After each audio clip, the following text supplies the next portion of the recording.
Bien, bonjour à toutes et à tous.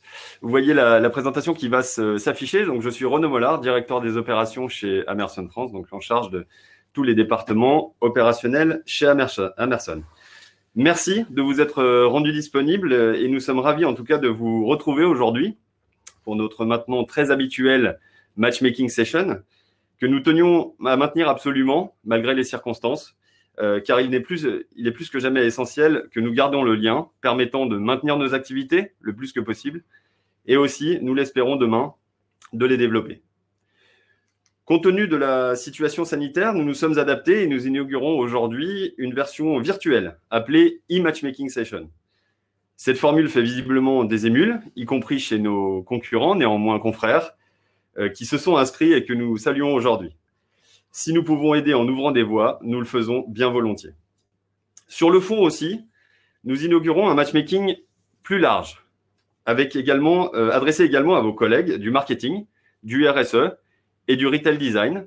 Et cet après-midi, sur cette même plateforme, vos collègues ou vous-même pourrez accéder à des workshops avec les responsables de ces départements chez Amerson France.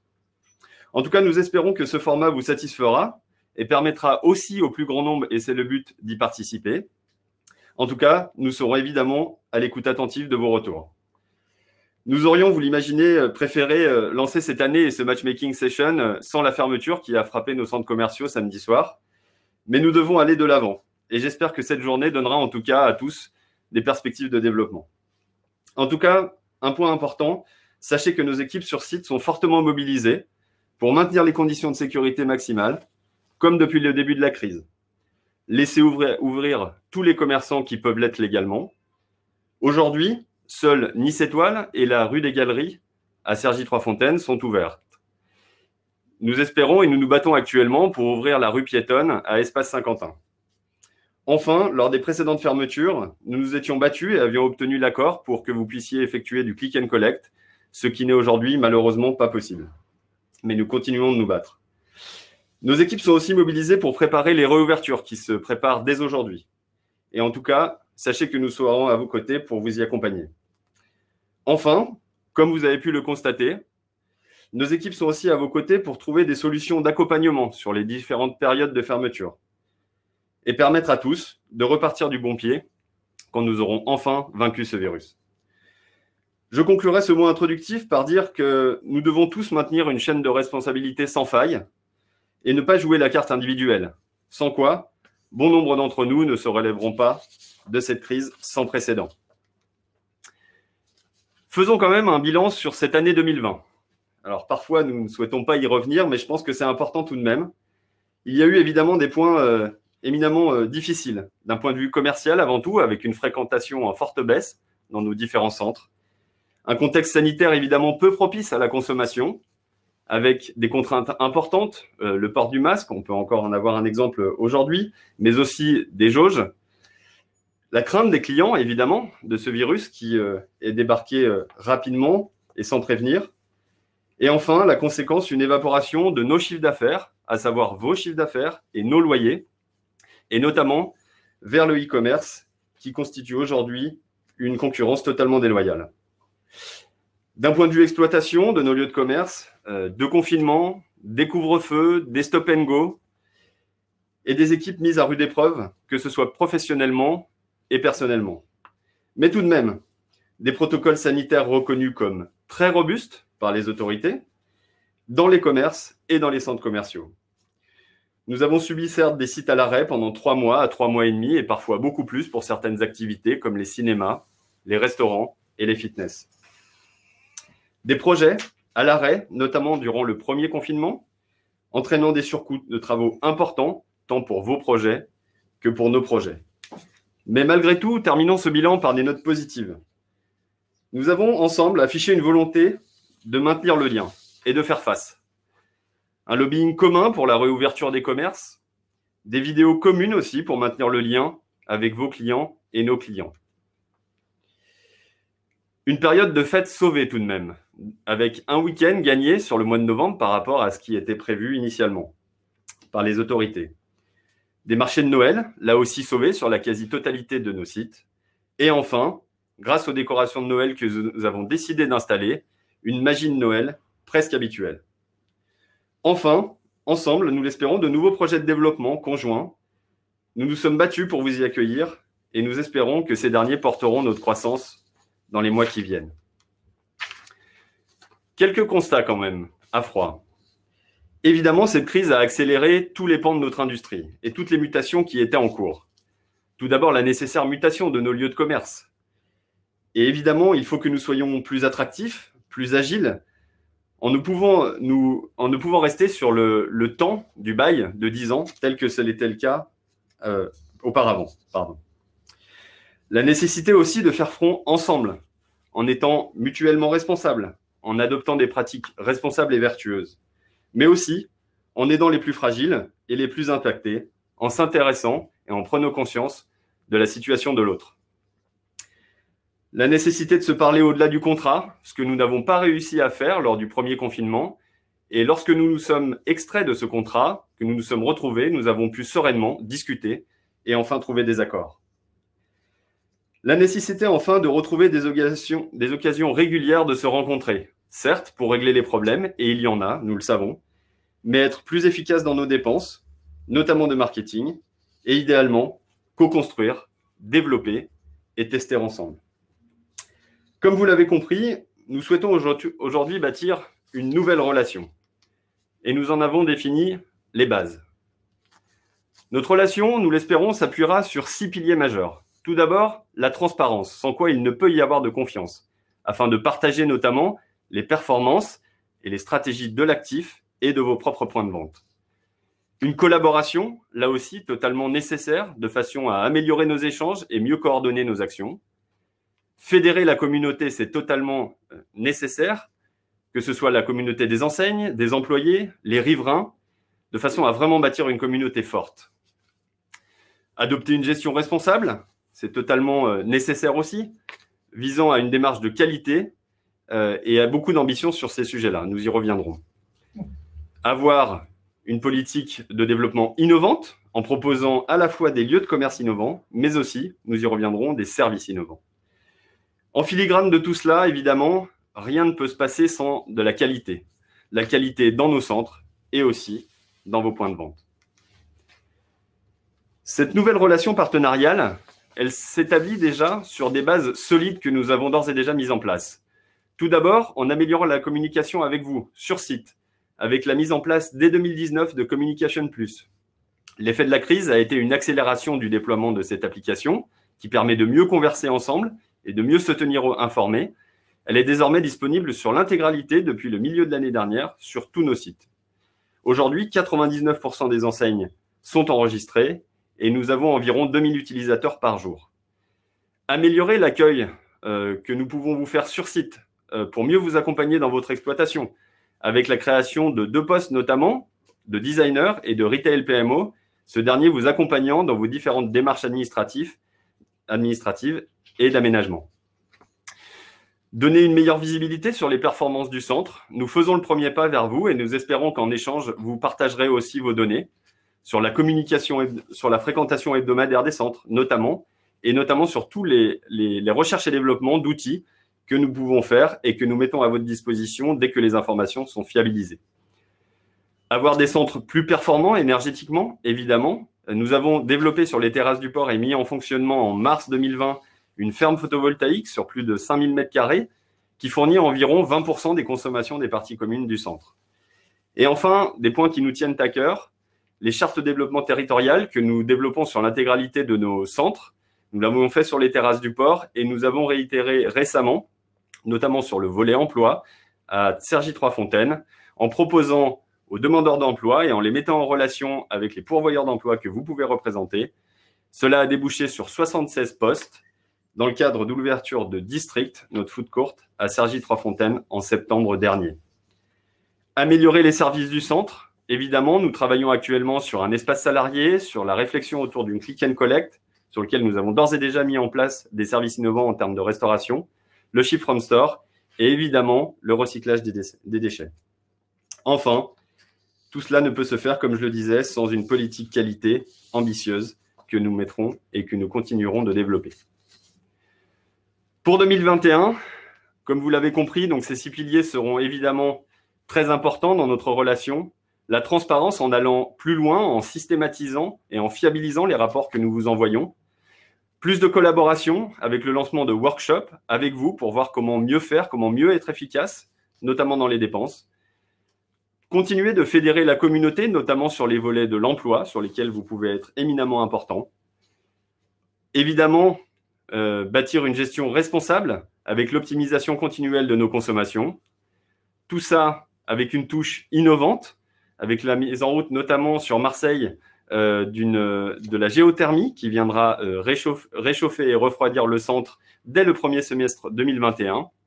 Et enfin, un lancement d'un nouveau référentiel qualité de façon à traiter le parcours qualité de A à Z. Voilà en synthèse les piliers et quelles sont nos ambitions que nous nous fixons et que nous tiendrons. Nous souhaitons vous avoir à nos côtés pour que cette stratégie soit partagée, payante et puisse finalement satisfaire nos clients finaux. Je passe désormais la parole à Aymeric Mettet, directeur commercial France, qui va notamment vous parler des futurs projets. Merci Renaud, bonjour à toutes et à tous, ravi de vous retrouver aujourd'hui pour ce e-matchmaking. Avant de présenter nos projets, je voulais partager quelques mots en guise d'introduction. En effet, l'année 2020 a clairement marqué l'histoire du commerce avec ces confinements successifs. Face à cette crise, 2 chemins étaient possibles, celui de l'immobilisme, de l'isolement ou celui de l'action et du dialogue. Clairement, Amerson a choisi ce second chemin, comme l'a rappelé Renaud, avec cette volonté de construire ensemble et notamment de négocier ces loyers de la période du premier confinement et du second confinement. Nous avons sécurisé aujourd'hui 70% de nos deals du premier confinement dans un laps de temps relativement court. Il reste encore du travail, mais tous ces échanges ont été constructifs et je vous remercie pour l'état d'esprit dans lequel nos discussions ont eu lieu. Je vous prie également de nous excuser parfois si nous avons des retards dans la régularisation des avenants, mais sachez que nous avons renforcé nos équipes juridiques et également notre organisation en interne pour y faire face. Concernant le second confinement, nous vous rappelons qu'un courrier vous a été envoyé courant décembre. Un mail de relance a également été envoyé la semaine dernière pour vous indiquer la position d'Amerson, qui finalement est de suivre les préconisations du gouvernement en fonction de la catégorie dans laquelle vous avez été classé et qui est basée sur le nombre d'employés. Malheureusement, à ce jour, nous avons reçu assez peu d'attestations. Environ 20% d'entre vous ont répondu. On comprend que le télétravail n'a pas facilité la réception des courriers, d'où notre mail de relance de la semaine dernière. Donc, nous vous invitons vraiment à prendre connaissance de ce mail et à nous envoyer dans les meilleurs délais ces attestations qui nous permettront de délivrer des avoirs fermes et définitifs sur cette période du second confinement.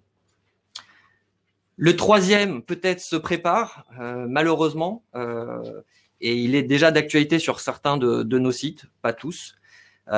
Je souhaitais simplement vous dire, laissons nos fédérations négocier encore quelques jours, quelques semaines, et reprenons contact dans quelques semaines lorsque nos fédérations se seront mis d'accord avec le gouvernement. Et si des négociations de gré à gré doivent avoir lieu, nous serons également présents, comme lors du premier et du second confinement. Pour traverser une crise, il faut également être agile. La taille d'Amerson et notre structure de décision très courte nous le permet. Nous avons su le démontrer notamment face aux procédures judiciaires, en étant en étroite relation et collaboration avec les administrateurs, avec les enseignes, avec les potentiels repreneurs qui nous ont contactés. Il fallait régulièrement répondre dans des délais très courts, mais nous avons su nous mobiliser et prendre des décisions pour limiter la vacance de nos centres et on peut se féliciter d'avoir eu peu de fermetures sur ces enseignes qui malheureusement sont tombées en procédure de redressement. Et puis enfin, la qualité de notre portefeuille. Vous connaissez notre portefeuille, des grands centres commerciaux régionaux dominants sur leur zone, nous a permis de faire de très belles opérations en 2020 avec les leaders dans beaucoup de secteurs d'activité. Donc on s'en réjouit. Et en 2021, on a encore de beaux projets sur notre portefeuille existant. Voilà ce que je voulais vous dire en guise d'introduction. Je vous propose maintenant de passer à la seconde partie de cette prise de parole qui va être consacrée à la présentation de nos projets. Au niveau de la logistique, je vous rappelle simplement que les micros sont coupés pour permettre plus de fluidité dans nos prises de parole. Néanmoins, n'hésitez pas à poser vos questions sur le chatter. Nous tâcherons d'y répondre en direct ou à la fin de chacune des présentations. Je vous propose de tout de suite partir sur notre projet d'Italic. Donc Italic, pour ceux qui n'en ont jamais entendu parler, c'est un des 22 projets de Réinventer Paris, qui est un appel à concours lancé par la mairie de Paris en 2015. Nous avons remporté cet appel à concours devant plus d'une trentaine de candidats, notamment grâce à notre proposition architecturale audacieuse et qui s'intègre parfaitement dans l'environnement urbain, mais également grâce à la programmation commerciale très connectée aux attentes de notre clientèle. En quelques mots, Italic, c'est plus de 6000 m² GLA, une douzaine de cellules, une livraison de coques qui a démarré au 3e trimestre 2020 et qui se poursuivra jusqu'au 3e trimestre 2021. Donc, on ne parle plus finalement d'un projet, mais d'un bâtiment existant qui est sorti de terre. Donc, je vous invite à passer sur l'avenue d'Italie pour vous rendre compte voilà, de cet objet architectural et de cet ensemble commercial. Le taux de commercialisation est de 90%. Nous sommes extrêmement satisfaits par la qualité des enseignes et la programmation commerciale. Je vais laisser maintenant la parole à Simon, directeur adjoint du pôle projet, qui va vous détailler les spécificités d'Italic. Bonjour à tous, j'ai le plaisir donc de pouvoir vous déployer ce beau projet qui est Italic et on va commencer par la localisation de ce projet. Alors, le slide ne s'affiche pas. Donc, c'est un projet qui est donc situé au cœur de l'arrondissement de Paris, du 13e arrondissement de Paris. C'est un projet qui est donc adossé à Italie 2, notre centre existant. Ce programme commercial donne exclusivement sur l'avenue d'Italie. Il va donc redynamiser cette avenue qui est connue pour son nombre de véhicules assez important, ainsi que ses piétons notamment. Il va également être connecté sur Italie 2 avec notamment les deux entrées, je pense que le slide s'affiche maintenant, avec notamment les deux entrées déjà existantes, connectées au -1 et connectées au niveau du mail principal d'Italie 2. Et également une troisième entrée qui est aujourd'hui à droite en haut de ce projet, qui est un peu plus faible en termes de flux, qui va être redynamisée notamment avec l'implantation d'un restaurant international que je vais vous dévoiler juste après sur le plan merchandising. Donc ce projet, c'est vraiment une nouvelle vitrine pour Italie 2. Et comme l'a dit Émeric, ce n'est plus un projet Italic, le projet d'Italic, ce n'est plus qu'un nom. Et vous pouvez voir juste après les photos du chantier, notamment l'état d'avancement. Dans 4 semaines, nous récupérons les clés de ce chantier et vous pouvez voir au niveau du design. Donc, c'est un mélange d'éléments verriers, mais également de lignes brisées et une toiture avec des angles acérés et qui donc permettent d'avoir des hauteurs et une visibilité assez importante sur cette avenue d'Italie. Nous avons en termes de hauteur à partir du rez-de-chaussée jusqu'au R+2, plus de 22 mètres de haut, donc une forte visibilité pour nos locataires. Rentrons maintenant sur le merchandising. Donc, nous avons travaillé en effet une programmation pour répondre aux nouvelles tendances de consommation de nos clients.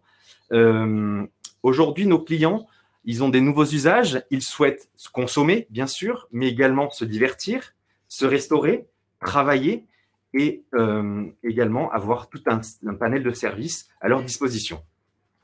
Donc, nous avons, en créant ce projet, créé une nouvelle expérience de shopping en conciliant du commerce au niveau du rez-de-chaussée, mais également de la restauration sur les étages, du service par une crèche notamment et du coworking, mais aussi de l'événementiel. Tout cela dans ce projet qui est Italic. Et concrètement, qu'est-ce que ça donne sur le plan merch? 90%, comme l'a dit Émeric, de signatures et donc de deals sécurisés. Et donc aujourd'hui, vous pouvez voir sur l'ensemble du rez-de-chaussée l'arrivée de grandes enseignes internationales telles qu'Uniqlo, mais également prêt à manger et et également MS Food, mais aussi des enseignes nationales comme Avril, la cosmétique bio. En termes de restauration, nous avons aussi l'arrivée de Spicy World, tout en bas, qui fait vraiment l'angle de ce projet, qui est donc de la restauration traditionnelle asiatique, mais aussi des concepts innovants et tendances, comme Iconic, qui va être sur le R+2, qui va être un concept de food, où donc l'idée, c'est d'avoir 5 kiosques de street food opérant autour d'un îlot central de boissons. Et enfin, pour terminer, donc une crèche, Montmartre, qui va être sur 200 mètres carrés, et Noctis, un acteur d'événementiel qui fait danser les Marseillais à Terrasse du Port et qui viendra donc sur 1000 mètres carrés au R+2. Nous avons également des opportunités commerciales. Vous pouvez voir donc sur ce slide, dans l'îlot central, deux cellules aujourd'hui en cours de négociation, en cours de commercialisation, qui font 300 mètres carrés, qui donc aujourd'hui sont en négociation avec l'équipe projet. Nous visons aujourd'hui des enseignes nationales à fort potentiel ou internationales. Et donc, l'objectif, c'est de viser une commercialisation signée à la fin de ce premier semestre 2021 pour une ouverture à 100% du projet à la fin du deuxième semestre 2021. Voilà pour le projet italique. Je vais laisser la main à Aymeric pour l'introduction du projet de Cergy. Merci Simon. Nous allons donc terminer cette présentation par Cergy, qui est le projet le plus important du groupe Amerson. Nous allons investir et nous investissons donc 350 millions sur ce site. Nous avons eu l'occasion sur ces 2 dernières années de faire des présentations au Procos, mais également lors de notre dernière journée enseigne qui s'est déroulée sur le site de Cergy. Je vais vous rappeler quelques éléments clés de ce projet. Cergy aujourd'hui, pour ceux qui ne le connaîtraient pas encore, c'est plus de 60 000 mètres carrés, 150 boutiques, un flux très important, fréquenté par 13,5 millions de visiteurs en 2019. Des dépenses également importantes qui sont effectuées sur ce site, plus de 270 millions d'euros, ce qui classe Cergy aujourd'hui dans le top 20 des centres les plus fréquentés de France. Cergy en 2022, après le projet de restructuration de l'existant, mais également de l'extension, va être un ensemble commercial de plus de 100 000 mètres carrés. On retrouvera 250 boutiques et restaurants. On a l'ambition de dépasser les 18 millions de visiteurs. Fréquentation qui a déjà été atteinte sur le site de Cergy il y a plus de 5 ans. On vise 500 millions d'euros de chiffre d'affaires grâce à tous les projets que nous allons vous présenter. Et ce qui fera de Cergy un des centres présents dans le top 10 des centres les plus fréquentés de France. Donc demain, incontournable dans le plan de développement des enseignes. Je vais de nouveau laisser la parole à Simon et à l'équipe Cergy qui vont donc vous détailler les spécificités de ce magnifique projet. Merci Aymeric. Avant d'être un projet d'extension, Cergy, c'est vraiment un projet de cœur de ville qui s'inscrit dans un projet de régénération urbaine mêlant donc piloté et mêlant des acteurs publics et privés. Donc sur ce slide, vous avez une vue aérienne de l'ensemble des zones qui vont connaître et qui connaissent une évolution des transformations sur les 4 à 5 prochaines années. Je parlais des acteurs privés et publics. On peut déjà, en termes d'acteurs privés, parler d'Amerson qui va investir plus de 350 millions d'euros sur le centre des Trois Fontaines, mais également l'ESSEC, qui est donc une école supérieure de commerce qui va rénover son campus en jaune, en bas à gauche, qui va mettre 30 millions sur la table pour donc rénover son campus plus vert, plus tech, mais également des promoteurs immobiliers comme Nexity ou Kaufman & Broad, en haut à gauche sur la zone orange, qui vont délivrer plus de 6 000 logements sur les 5 prochaines années, et également des promoteurs dans tout ce qui est de la partie bureau, services tertiaires, dans la zone verte, avec notamment la livraison du siège des 3e l'année dernière, mais également une densité importante d'actifs. Aujourd'hui, on est sur une zone de plus de 100 000 actifs sur cette zone, donc très dense. Je vais vous parler de l'ESSEC, c'est une zone aussi à forte densité d'étudiants, avec plus de 35 000 étudiants sur la zone. Et donc, par rapport à ces différents acteurs, nous avons également un acteur public, l'agglomération, qui va mettre plus de 30 millions également sur la table pour rénover le pôle gare, requalifier le pôle gare en grand hub de transport, donc en bas en bleu, mais également réhabiliter l'ensemble des espaces publics que vous pouvez voir en rouge, qui vraiment maille le cœur du centre-ville de Cergy, et donc réhabiliter et rénover l'ensemble des espaces publics. Donc, le projet de Cergy, c'est un projet dans plusieurs projets. C'est des centaines de millions d'euros d'investis pour vraiment renforcer l'attractivité et la dynamique de ce poumon qui est la ville de Cergy, ce poumon économique et urbain. Focalisons-nous maintenant sur ce qui nous intéresse, le périmètre d'action de Cergy-Trois-Fontaines. Aujourd'hui, c'est un scope beaucoup plus large qu'une extension. On ne crée pas juste des surfaces commerciales basiques, on est vraiment sur un site qui évolue sur l'ensemble de son périmètre, que ce soit existant, que ce soit sur les extérieurs, etc. On est vraiment sur un renforcement de l'attractivité de ce centre commercial comme une destination incontournable de loisirs et de shopping. En termes de planning, voilà ce que ça donne. Aujourd'hui, il y a le district qui est sorti de terre en 2020, donc en septembre 2020, avec 14 restaurants. Jérôme vous détaillera plus avec plus d'informations sur cette offre de restauration tant attendue par nos clients. Également, la partie existante, avec une restructuration de la partie existante des 150 boutiques, mais aussi la rue des Galeries, avec une nouvelle ambition, avec une rotation d'enseignes de 2020 à 2022. Ensuite, 2021, la fameuse extension et la création de 72 boutiques. Ensuite, le rooftop en 2022, une terrasse événementielle de plus de 10 000 m². Et pour terminer, un pôle loisirs et culture en 2023. On va se concentrer sur l'existant, tout d'abord. Aujourd'hui, la stratégie de l'existant, on peut la décomposer en 3 grands piliers. La place du marché, la fameuse rue des Galeries, qui a une nouvelle dynamique, un nouveau souffle. Le R-1, où nous avons une ambition d'un véritable retail park indoor. Et enfin, le rez-de-chaussée et le R+1 de notre existant, avec des grandes opérations structurantes. Et je vais laisser Lola pour nous détailler l'ensemble de ces opérations sur l'existant. Merci Simon, bonjour à tous. Donc pour commencer, la place du marché, donc, que vous connaissez sûrement mieux par le nom de la rue des Galeries. Donc pour rappel, c'est une rue piétonne avec plusieurs pieds d'immeubles et un flux très puissant parce qu'au cœur de la nouvelle ville de Cergy-Pontoise, mais aussi très puissant avec l'accès direct du RER A qui donne sur cette rue. Tous les éléments sont donc réunis pour recréer une réelle rue de centre-ville, voilà, la place du marché avec tous les commerces qu'on y attend, c'est-à-dire commerce de proximité, commerce de bouche. Comme vous pouvez le voir, nous avons l'ambition d'y installer du bio, du surgelé, un artisan chocolatier, un barbier, une boulangerie, une boucherie qui est déjà présente pour vraiment reformer ce cœur de ville de Cergy et qui va venir compléter l'offre du centre commercial.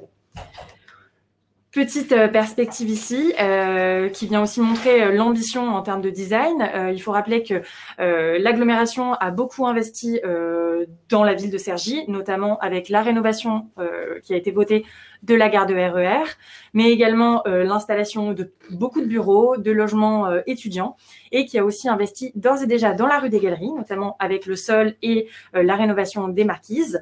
Et donc sur cette perspective, nous voilà, vous montrons aussi l'ambition qu'on a en termes de design, notamment d'aider les commerces déjà en place que nous souhaitons maintenir et d'améliorer leur visibilité et leur vitrine, mais également l'ambition pour les nouveaux acteurs, voilà, de les aider également à avoir de belles vitrines, belle visibilité et la potentielle installation de terrasses.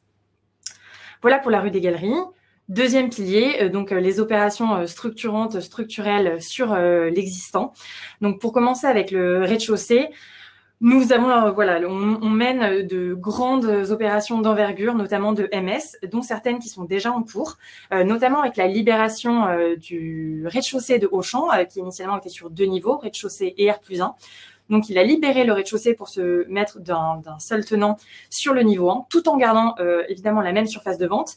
Et grâce à cette libération de cette zone, nous avons pu accueillir des enseignes que nous n'avions pas pu accueillir depuis plus d'une dizaine d'années, et notamment l'arrivée de Zara et de JD Sport. Donc, JD Sport, on se parlerait d'une ouverture très prochaine parce que du coup, mai-juin de cette année, et Zara, plutôt rentrée scolaire de cette année.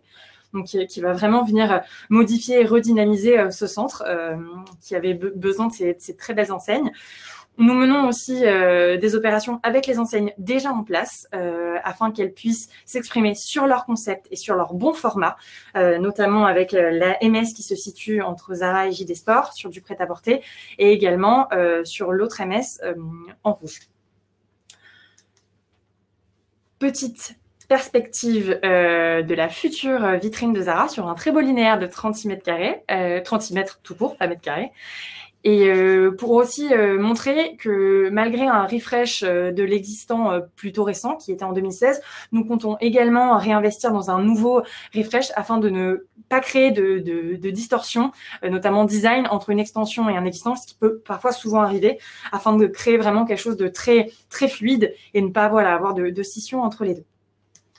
Pour le R+1 également, des opérations d'envergure, notamment le Auchan qui vient d'un seul tenant avec la même surface de vente, qui vient donc accentuer encore un peu plus les flux, parce qu'Auchan, c'est quand même beaucoup de flux, vous l'imaginez bien, sur le R+1. On est venu aussi créer une nouvelle poche de parking, juste du coup à droite du Auchan, avec plus de 1800 places, qui viendra compléter le parking existant que l'on vient reconstruire au vu des travaux de l'extension. Donc voilà, pour encore une fois, ça intensifie les flux. Évidemment, l'extension, vous pouvez voir en grisé pour l'instant, dont nous vous parlerons plus tard, vient encore une fois renforcer les flux. Évidemment, les trois liaisons verticales de l'existant qui sont historiques et qui vont être maintenues pour ne pas trop modifier les flux. Voilà, un R+1 vraiment renforcé par toutes ces opérations, mais également renforcé par un renouveau au niveau merch déjà en cours, avec notamment des concepts internationaux sur 300-400 mètres carrés qui vont bientôt ouvrir sur le centre. Et dernier pilier, le Retail Park Indoor. Retail Park Indoor situé au -1. Aujourd'hui, le -1, nous souhaitons le redynamiser. Aujourd'hui, il est vraiment dépendant du rez-de-chaussée, de par les deux MS, H&M et Go Sport qui sont présents au -1, mais qui ont une surface d'appel au rez-de-chaussée. Du coup, c'est vrai que le -1 aujourd'hui dépend de ces surfaces d'appel. Nous souhaitons lui redonner son importance et son dynamisme, en supprimant ces surfaces d'appel, créant un vrai Retail Park Indoor puissant avec des enseignes de jardinage, de bricolage, de décoration, à des formats de centre-ville, donc des formats store, pour ne pas venir concurrencer en direct, notamment la zone d'herbe blé. Le but est vraiment de venir compléter toute l'offre extension. Donc, on se parle de 4500 mètres carrés sur 3-4 MS. Donc, voilà, vraiment des formats de centre-ville et également retravailler la visibilité de cette zone avec un élément architectural. Donc là, c'est une perspective, mais voilà, le but est vraiment de redonner sa force et son importance au -1. On ne s'interdit pas néanmoins de peut-être regarder aussi du loisir, même si aujourd'hui, les discussions sont avec ce type d'enseigne. Cergy, ce n'est évidemment pas qu'un existant, c'est aussi une très belle extension et Simon va vous en reparler. Merci. Merci Lola. En effet, partons maintenant sur l'extension. Nous pouvons la décomposer en 4 grands piliers. Tout d'abord, la food, avec un food court de plus de 3600 mètres carrés, qui a ouvert en septembre 2020, 14 nouveaux restaurants. Mais également le fashion, donc avec la création de 70 nouvelles boutiques, dont 15 nouvelles moyennes surfaces. Ensuite, le troisième pilier, le rooftop, avec cette fameuse grande terrasse événementielle de 7000 mètres carrés, mixant des restaurants, un bar événementiel et une salle de sport. Et enfin, un pôle loisirs, Cergy 3 pour 2023, avec plus de 5000 mètres carrés dédiés aux loisirs indoor et outdoor. Et je vais laisser la main à Jérôme pour nous parler plus en détail de la food et de cette offre de restauration tant attendue par nos clients. Merci Simon, bonjour à tous. Alors je vais vous parler de District sur Cergy. Donc avant de parler dans le détail de District, je voulais d'abord parler de Cergy en lui-même. Globalement, c'est un centre qui n'a jamais eu vraiment de pôle restauration classique. On avait jusqu'à maintenant 3% des surfaces globalement en restauration, ce qui est très faible pour un centre, puisque la moyenne nationale est aux alentours de 10 à 11%. Donc c'est vrai qu'on avait un vrai manque sur cette zone, notamment avec les 35 000 étudiants et les 100 000 salariés sur la zone. Donc enfin, on va avoir on a un vrai pôle restauration sur Cergy. Donc ça, c'est plutôt quelque chose de très positif. On a ouvert ce pôle restauration donc en septembre. dans un design très particulier qu'on a mis en place avec le groupe Amerson et qu'on souhaite dupliquer sur la plupart de nos sites. Donc, District, c'est quoi? C'est un univers déjà, hein, plutôt sympathique, chaleureux, convivial, dans un univers un peu industriel où on retrouve toutes les enseignes. Et on a fait l'effort sur ce site de mettre très en avant les enseignes, comme vous pouvez le voir sur le visuel du bas, hein, puisque toutes les enseignes sont très bien indiquées sur le site. Donc, au niveau du pôle restauration, on a 3600 mètres carrés de food court, 14 restaurants, une ouverture 7 jours sur 7, bien évidemment, avec une commercialisation à 100%. Au niveau des enseignes, on a essayé d'être relativement mixte, d'avoir des enseignes nationales et aussi des enseignes locales, puisque pour nous, c'est fondamental d'être proche de notre clientèle de proximité.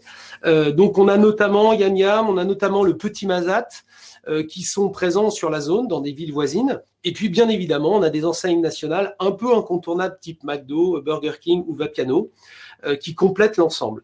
On a voulu faire une nourriture pour tout le monde. Donc, vous pouvez avoir des menus de 7 jusqu'à 35 €, notamment pour Basilic Thai ou la bistronomie que l'on a mis aussi sur le site. Donc, c'est vraiment très large en offre, et ce qui fait toute la dynamique de ce pôle district.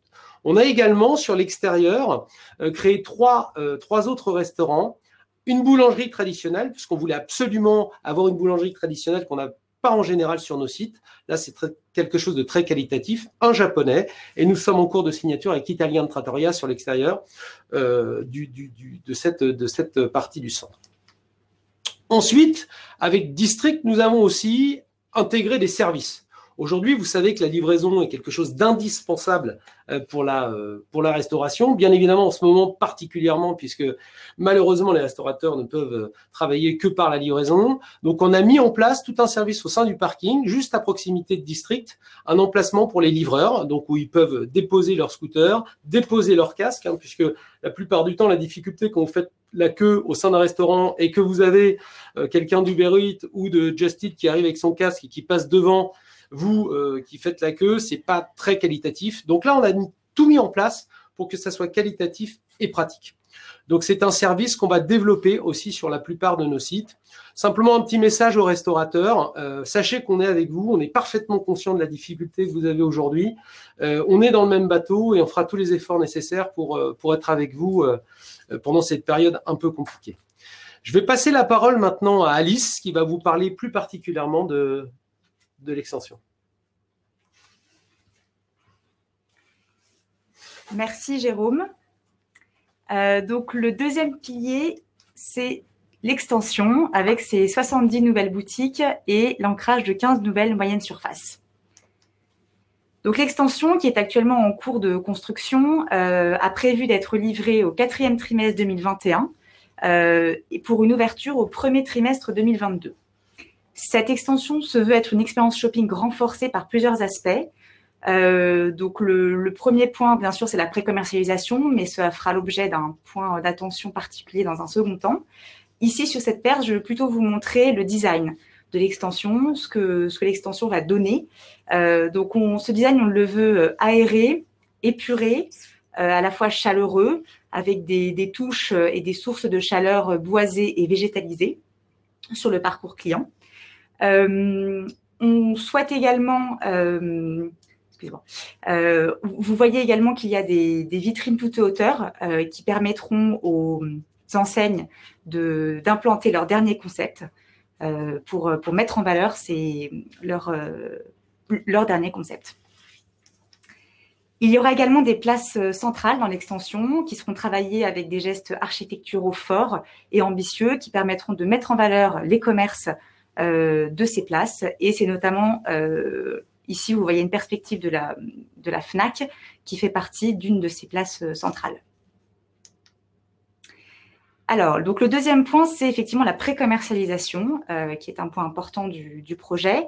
Donc sur ce plan, pour vous resituer, donc on est au R+1, la partie bleue est la partie existante du centre commercial et la partie colorée orange et jaune est la partie extension. Donc sur la partie bleue, vous voyez bien sûr que les flux existants en provenance du rez-de-chaussée sont ce qu'ils sont aujourd'hui. Ils resteront les mêmes qu'ils sont aujourd'hui. Donc on a 3 liaisons verticales principales.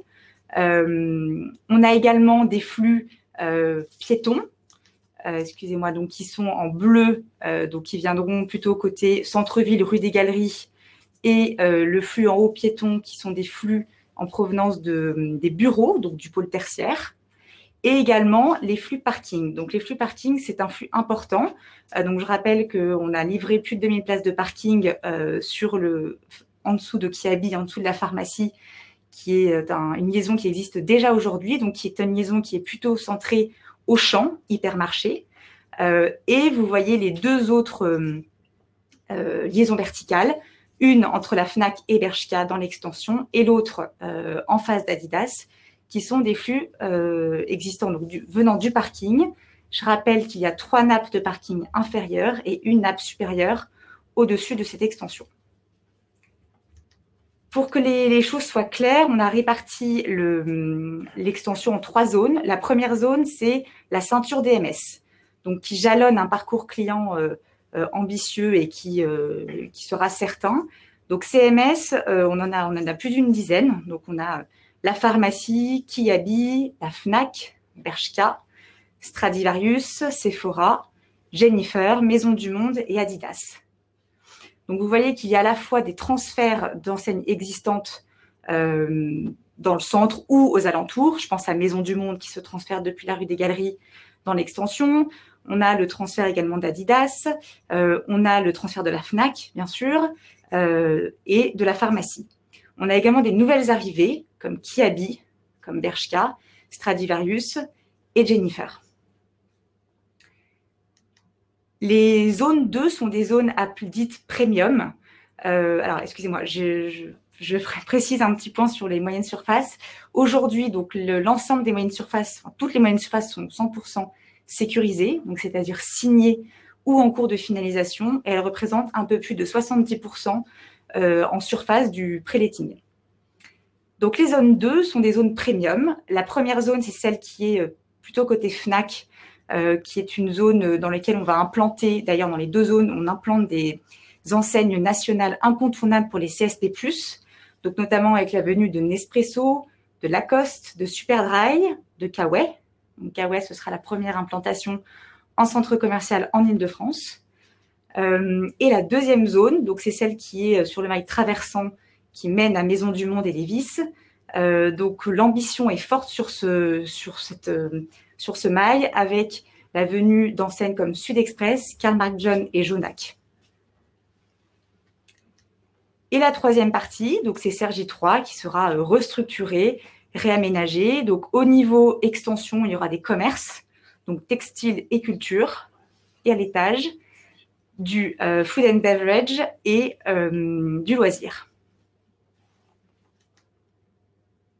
Donc le troisième pilier de l'extension, c'est le rooftop.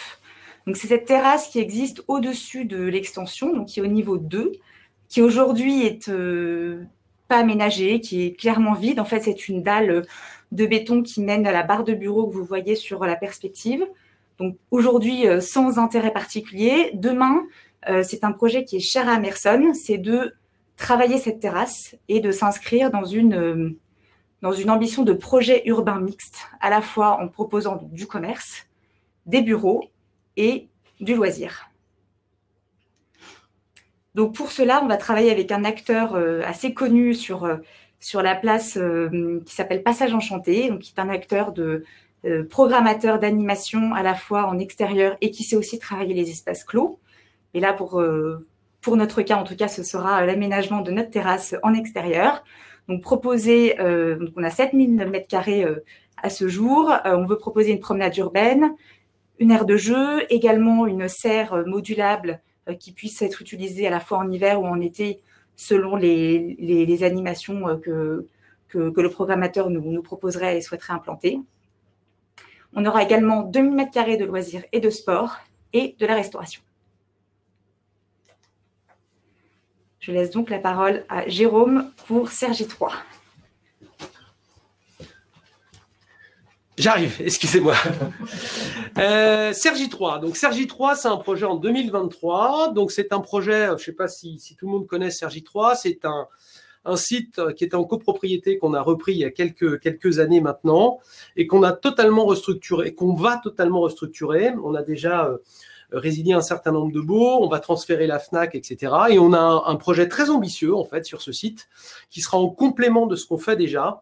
Un projet notamment de loisirs, mais pas que, puisqu'en fait, en rez-de-chaussée, l'idée, c'est d'avoir des moyennes surfaces plutôt fashion, qui iront, je dirais, dans la même perspective que l'extension du centre commercial. Et puis, à l'étage, quelque chose de plus atypique qu'on n'a pas du tout, en fait, aujourd'hui dans le centre commercial, et qui sera très complémentaire à la restauration, c'est d'y mettre du loisir, enfin du loisir dans les centres commerciaux. On en voit de plus en plus, mais c'est vrai que ça fait longtemps qu'on en parle. Maintenant, on va y aller parce qu'on a vraiment ce besoin. Nos centres commerciaux doivent être des centres de vie. Cergy passe à plus de 100 000 mètres carrés, donc avec un potentiel de plus de 18 millions, 20 millions de clients. C'est ce que disait tout à l'heure Aymeric. Je rappelle que Cergy, il y a 10 ans, on avait 18 millions de visiteurs. Donc, on est, avec cette extension, clairement sur le fait de simplement les récupérer en ayant plus de boutiques et plus d'attractivité. Donc, sur ce pôle, on aura 6 000 mètres carrés de loisirs à l'étage, 1500 mètres carrés de food hall. J'en parlais tout à l'heure. En fait, en termes de restauration, on n'a pas encore fait le tour. On a encore du potentiel important par les étudiants. La zone de chalandise, bien évidemment, qui est très large, et aussi par les salariés. Donc, on veut créer un food hall plus strict que le pôle restauration que l'on a, qui sont plutôt des restaurants place assise. Donc, c'est vraiment avoir un complément en termes de restauration et une offre très large sur l'ensemble du site. Donc ça, c'est vraiment quelque chose d'important pour nous et c'est quelque chose qu'on fera dans un design toujours cohérent par rapport à l'extension que l'on fera en 2023. Ensuite, on a bien évidemment aussi pensé à des services complémentaires. Alors, vous allez me dire conciergerie, on en voit de temps en temps. On n'en a pas encore sur nos sites. On va les mettre en place dans un premier temps sur Cergy chez nous. Et puis ensuite, on développera ce nouveau service sur l'ensemble de nos sites. Et puis là, par contre, on va faire un espace salarié totalement novateur qu'on ne trouve nulle part ailleurs, qui sera présent dans le centre uniquement pour les salariés des enseignes. Donc, c'est quelque chose de très fort pour nous. On est vraiment très dynamique sur cette idée. L'idée, c'est vraiment d'avoir un lieu de rencontre de l'ensemble des interlocuteurs du centre. Il faut savoir que sur les centres commerciaux, on a entre 2000, 3000, 4000 salariés qui travaillent dans un même environnement. C'est une petite ville, globalement, une ville dans la ville. Et donc, on s'est dit, il faut que toutes ces personnes-là se rencontrent et se sentent bien au travail, bien dans leur commerce, mais aussi bien dans l'ensemble du centre commercial. Donc, ce lieu se voudra convivial, avec un peu de restauration, avec des salles de réunion que pourront utiliser les commerçants pour des recrutements ou pour simplement des réunions. Et puis, on pourra aussi faire des réunions, nous, de centre dans ce lieu-là. Donc, c'est vraiment très novateur pour nous, cet emplacement-là, et qu'on essaiera bien évidemment de développer dans nos autres centres à court terme. Avant de passer la parole à Aymeric qui va faire la conclusion de cette réunion, je voulais vous dire que mieux que des paroles, c'est les images. Donc, on va vous envoyer un lien, un chat, où vous pourrez avoir l'ensemble de la vidéo de ce qui se passe sur le site, avec les images de ce que va devenir l'extension du centre, avec district, etc. Donc voilà. Bonne journée à tous. Je passe la parole à Aymeric pour conclure. Merci Jérôme. Pour terminer sur la présentation de Cergy, j'espère que toutes les singularités de ce projet et toutes les explications qui vous ont été données aujourd'hui par l'équipe vont vous convaincre de nous rejoindre pour ceux qui ne l'ont pas déjà fait et embarquer dans l'aventure Cergy. Simplement pour vous rappeler, Cergy, une fois tous les projets délivrés en 2022, on sera dans le top 10 des centres les plus fréquentés de France. Donc j'espère qu'il aura une bonne place dans vos perspectives de développement. Merci à tous en tout cas de nous avoir suivis pour cette présentation de nos projets. Je vous propose maintenant de repartir sur nos rendez-vous qui ont démarré depuis ce matin 9h et qui se termineront en fin d'après-midi. Je vous prie de faire preuve d'un peu d'indulgence. Voilà, c'est la première fois qu'on organise ce type d'événement. Donc certains rendez-vous ont été pris par la plateforme, d'autres directement sur Webex ou Teams. Ça pourra aussi se faire en FaceTime. En tout cas, l'essentiel, c'est de pouvoir nous retrouver et échanger à la fois sur des sujets comme le Covid, puisqu'il faut les traiter et nous sommes là pour ça, mais également sur des sujets de développement sur Italic et Sergi. Encore merci.